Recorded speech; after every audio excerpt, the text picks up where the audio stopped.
Article by Paul Beasley. Fleetwood at the KASSAM building a squad. I don't know exactly what caused it, but as the deadline for permanent transfers approached and we'd not done any further business, I have to confess I felt something was amiss and could only see a season of struggle ahead. It was probably a combination of a number of things. The size and nature of that defeat at Barnsley, the injury to Samir Carruthers who was clearly a key component of Karl Robinson's plans, the delay in being able to use the new training ground, the fact that the supposed Ricky Holmes done deal wasn't actually getting done. Yes, that was enough to get me down and produce a gloomy outlook. Then on the final day things happened. It became a genuine done deal. According to the Oxford Mail, the several days hold-up was due to administrative issues at the Sheffield end, during which time other clubs showed an interest in taking Holmes. Phew, but even if we'd not completed, the loan window does remain open until the end of the month for Football League clubs. I'd not got a sniff of the two permanent signings until they happened. Jamie Hansen has been given a 4-year contract, meaning, we rate him and want him tied up so we get a decent fee if he takes off and moves on. Perhaps a daft thing to say as he's only been here a matter of minutes, but it is always sensible to plan ahead, which wasn't something we did well at the start of last season. He sounds a competitive lad. TSUND has only just turned 19. He seems to be very much in the exciting prospect category, and experience tells that this can go either way. Hope he can too, on the inside and the out. So far in his EFL career he has only made 2 starts and 6 sub-appearances for Barry. The club have seen enough though to have signed him up for 2 years. We paid an undisclosed fee for both, as did Brentford for Canis Carroll. That's an interesting one. I think he could make a very good footballer or possibly fall by the wayside due to attitude. The body language between our young Irishman and his manager on the Dublin tour wasn't great, so perhaps it's not that surprising he's moved on. But to the Championship this early in his fledgling career? Another, who has departed, albeit only on loan, is Malachi Napa, who has recently put pen to paper on a 3-year deal with us. How he does at Macclesfield is something else to watch with interest. From what I'd observed in Ireland, I thought Shandon Baptiste had worked his way past Napa in the pecking order, and with new faces having come into the club, I couldn't see him getting much game time at all. The Silkmen now have quite an Oxford connection. Tyrone Marsh and Miles Welch plus Fiacre Kelleher on loan. Have we ever had a more forgotten man than the latter on our books? Anyway, a nice surge of positivity has returned to my bones. The opposition, Fleetwood Town, obviously isn't all about Joey Barton, but since early June when he was appointed as their new manager, there's no getting away from the fact that it's him you immediately think of when there is any mention of that football club. Given their budget and the players they had, and still have, the owners will probably have considered last season's 14th place finish to have been an underachievement.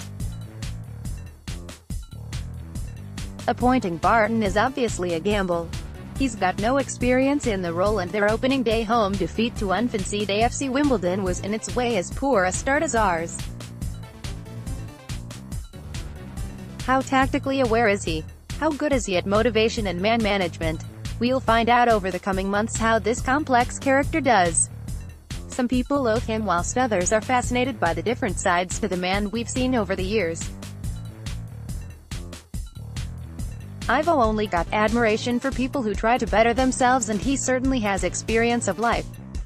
He's been inside for violence, was a consumer of much alcohol a decade ago even though he didn't like the taste, has used a teammate as an ashtray, and has been sent off a fair few times, including one episode when he assaulted 3 Manchester City players. That day he was in QPR colours, and that game was without doubt the most dramatic ever seen in the Premier League. It was when City scored twice in added time to whip the title from Man United's clutches. The scorer of the goal that shook the Etihad to the core, that gave the 10-men visitors a 2-1 lead, was our Jamie Mackie. Also in the Rangers team was Sean Derry. In an interview published in The Observer in 2012, Barton said, "I'm quite happy to say I'm fucked up. I'm peculiar and a weirdo. That's me, indeed. How many footballers, though, have developed an interest in philosophy, politics, art and literature during their careers? He was only allowed to take up his post at Fleetwood once an 18-month ban was served for placing 1,260 football bets between 2006 and 2016, breaching the FA rule prohibiting players from doing so. Joey giving tactical instructions, so it's Oxford UTD Fleetwood Town. Robinson v Barton. Who will prove the more astute? I don't think our man had a setup right at Barnsley or made any tactical changes to suggest he was any more blameless than the players for the outcome. I can't decide whether his post-match comments were genuine reasons for the sound beating or just excuses. Give him his due in saying how poor we were, but was it helpful to say that he had to pick 2 or 3 players he didn't want to because we'd not got players through the door as expected? My pre-match prediction was that a draw was the most likely outcome. After our first 90 minutes of 2018-19 we should be utterly desperate to ensure we don't get turned over again. I'm yet to see where the goals are going to come from, and the only hope I have in the scoring department is that we have 6 or 7 in our squad, each capable of bagging 7, 8 or 9, because I can't spot anyone with prolific attached to their name. The stats suggest Ricky Holmes is our best bet. As for Fleetwood, they have Paddy Madden, Connor McAleny and Ched Evans. They paid £150,000 for Madden and he's about a 1 in 3 man. McAleny had the best spell of his career when he was with us for half a season. His 10 goals in 14 starts is unlikely to be bettered by any current United forward. That said, his Fleetwood return is much poorer, but he did show the type of goal he is capable of netting when he hammered that one in at the fence end in April. As for Ched Evans, he has not been the same player since his return to football following the quashing of his conviction, but if he were to ever rediscover his form and goal scoring, he would be a real threat in L1. Already looking very grim. Oxford United 0 Fleetwood Town 2. Total negativity towards OUFC really pisses me off, but it's hard not to go down any other route myself after Saturday. So if anyone is about to read further and is looking for anything more than the tiniest grain of positivity, I suggest you stop right here. A mate had organised a walk down the Thames from the city centre, with the meeting point being the Checkers at 11 o'clock. Having arrived a few minutes early, we had a wander around the covered market and a little look in the club shop. I was expecting a poster up in the window advertising the day's fixture and the visit of the Sky Blues on Tuesday. There was nothing. Why? It's also worth a mention that we didn't start in the Checkers because despite the opening time being advertised as 11, they remained firmly closed until 12. So the bear it was, where we found Deadly sad at the bar. Not a great surprise. We eventually made it to the Catherine Wheel via the St. Aldate's Tavern and the Isis, a quirky place I won't rush back to. Walking from Sanford to the ground, I received a text from my brother telling me that there was only one turnstile open in our bit, the SSU at the east stand end of the ground. Sure enough, this was true, with quite a long queue having formed, which confusingly wound more than one way around the parked cars. The SSL had 2 turnstiles manned, or womaned, and the very occasional spectator entering. It doesn't take a genius to see a solution here. One woman in a yellow coat deserves a pat on the back though for opening a gate and scanning SSU ticket holders on a handheld device. Whilst waiting to get in, one person suggested that the problem had been that the stadium company refused to unlock the stadium before 12 o'clock to allow staff in, which meant things were not set up in time. I've no evidence if this was true, but this needs sorting out, and as far as I know, the arbitration between football club and stadium company is ongoing. So already not quite in the best of moods when I took my seat just before kickoff. It was only then that I learned of Simon Eastwood's injury in the warm-up. It sounds horrendous. Karl Robinson has told us that his bone cracked, came out the skin and they had to put it back in and he's rushed to go and see a plastic surgeon. Some of the players were nearly physically sick before the game, so that could be a genuine reason. Excuse, take your pick for again producing an extremely poor performance. That's 2 out of 2 now. There's no denying that the football gods are not smiling on us at the moment, and it goes without saying that Eastwood will be out for some time. I naturally feel for the bloke and wish him a speedy recovery. At halftime the visitors deserved to be a goal up and it could have been more. About 5 minutes or so before the opener, Fleetwood were getting on top.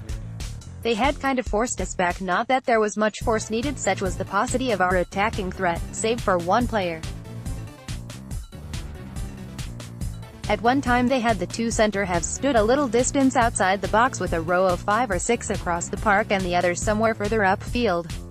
I had very little faith that we'd get through on goal, let alone score. With a defender very tight to him, Sam Smith was unable to do anything with the ball. A layoff to a yellow shirt would have been nice. Kyle Dempsey was kicked onto the ball. He was able to find the unmarked Jason Holt, who swiftly moved it on, and it was then back with Dempsey. Cameron Brannigan was always playing catch-up, but we had enough bodies around to have dealt with the situation. Rob Dickey showed no cool in sliding in and hammering the ball against Dempsey, which resulted in their man getting away and our centre-half and Brannigan ending up in an untidy heap on the floor. I put it to you that your average L1 central defender would have got the ball away. When the ball was passed across goal, Evans was left with an easy chance that he converted with no bother. The goal though should never have stood. He clearly grabs Tony McMahon's arm, swinging him round into the floor in the build-up. I don't understand why we didn't even protest a little bit. It's cheating, but if a player can get away with it, who can blame them? I'd be happy if we were to score such a goal. Any goal, the state we're in. I would however prefer the officials to be eagle-eyed and award yellow cards for such behavior. VAR, we were nearly undone again before halftime. We had a corner and they broke 4 against 1. That one was Luke Garbett. Fair play to Josh Ruffles, who also dug deep to get back, but if Dempsey had not slipped, Fleetwood's lead would have been doubled. Up to that point we'd not really played any football of note, and I couldn't help thinking there's no way we'd be able to launch an attack similar to this. As the previous week, I was waiting on Robinson making tactical changes or at least providing some motivation. Again, nothing. The lack of this worries me deeply, and unfortunately it is backed up by the opinion of quite a few Charlton fans. I thought Karl was the man for the job, but he had better start showing something soon. I was hoping he would be able to recreate the good thing he had going at MK Dons here, but I've now got this horrible nagging feeling telling me that particular period may be the highlight of his career. I like his passion, but continual bawling at the officials doesn't help. Calmness and clever, flexible tactics would. In contrast, whenever I looked Barton's way, he appeared to be cool. That probably wasn't a difficult state to achieve, given he would have realized he didn't have much to beat. After the break I didn't notice any change, but being just one adrift there's always a chance. That chance evaporated in the 89th minute. A high clearance was headed by Dickey straight to an opponent whose first-time pass saw Garbett easily taken out of the game. That saw Wes Burns through into the penalty area but well wide of the goal. It was reckless of Scott Shearer to come out as he did, and given his rustiness, a spot kick was inevitable. Although Fleetwood are no Barnsley, much the same can be levelled at those in yellow, and the management after this is against the Tykes. The opposition looked fitter and quicker, better organised, better shape. They closed down much more effectively than we did. I can't recall us putting a single move together that had me thinking that was good football. We didn't play as a team. There were no partnerships, no understanding, we had no midfield creativity. Other than Holmes, did any Oxford player beat a Fleetwood man all afternoon? Shearer obviously wasn't expecting to play, and the fact that we're going to bring a keeper in on loan says he's not trusted. So, why is he at the club taking a wage? I will say that his distribution, particularly in the first half, was an improvement on Say's.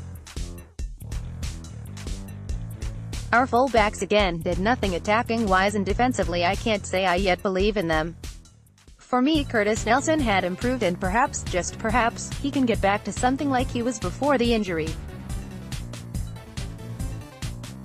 I thought he was our second best performer. I'm beginning to have major concerns over his partner, Dickie. The defense as a whole just didn't look like a unified body that knew each other's game. Central defense provided no effective barrier and were basically given the runaround. Perhaps we should have had another body in there. I've been very unimpressed with Brannigan. He had a tendency, before he disappeared, to run at speed at an opponent in possession of the football. That made it so easy for the red shirt just to sidestep him. A waste of energy and not very intelligent play if you ask me. Early days, but I can't see anything that Mackie has brought to the football club. He looked off the pace and missed an easy chance with his head. I'd have started with James Henry ahead of him, but JH did nothing to turn the game our way in the quarter of an hour or so game time he was given. Robbie Hall was ineffective, and watching Smith gets me wishing we had Ryan Taylor in that position. Worth watching. Photo Simon Jags Holmes was our best player by a mile and some more. He was the only one that provided any entertainment on a dismal afternoon. He was brighter, quicker, and produced much greater levels of skill than any of his teammates. Perhaps he went down too easily, or perhaps he was genuinely being fouled. A tiny criticism is perhaps that he held on to the ball too long at times, but given what he had around him, that's 100% understandable. Late on in the game, but when we were not yet too behind, he fired one over the bar from outside the box when Marcus Brown was free to his right. A pass would have been the better option if the loanee from West Ham has some shooting boots. We weren't to find out. Brown was on the pitch for nearly half an hour. I spotted nothing telling me he is going to solve any of our huge on-the-field problems.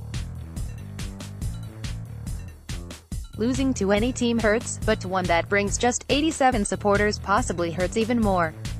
If it wasn't for the BES, they'd be nowhere. Actually, it wasn't just 87, there were two old boys who were fans of the COD Army sat next to us in the back row of the SSU. We didn't ask why. One of them didn't rate Nelson, and their quiet conversation of "let's get another and put this game to bed" only added to the annoyance of the whole thing. But early days, and hey, what about Hansen being the key to it all coming together?